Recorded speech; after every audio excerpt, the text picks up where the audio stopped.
I'm now going to call Mr. Wold of Norway, who's a member of the EET group, and I'm afraid he must be the last speaker because we have an awful lot of amendments to get through. Mr. Wold.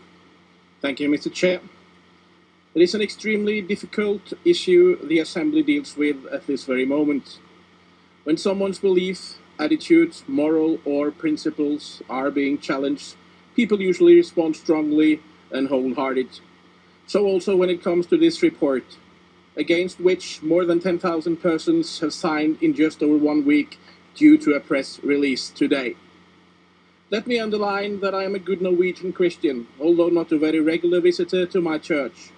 But I know where I stand, and I know for sure that several points in this report does not take into consideration the fantastic and voluntary work being carried out to the best for all believing persons connected to their parish.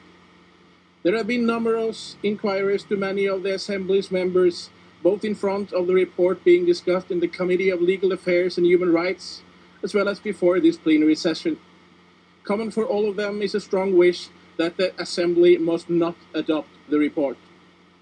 Basically, the draft resolution's recommended measures will result in rising government restrictions and social hostilities against minority religious organizations and communities, and pose serious threats to the human rights and fundamental freedoms of millions of members of minority faiths throughout the Council of Europe. Mr. Chair, the use of the term sect will establish a restrictive classification system that will stigmatize and marginalize targeted minority faiths. It is notable that the UN Special Rapporteur on Freedom of Religion in 2005 was critical of the French attempt to stigmatize and label genuine Christian minorities as sects, and that it could lead to discrimination and limitation on basic fundamental freedoms.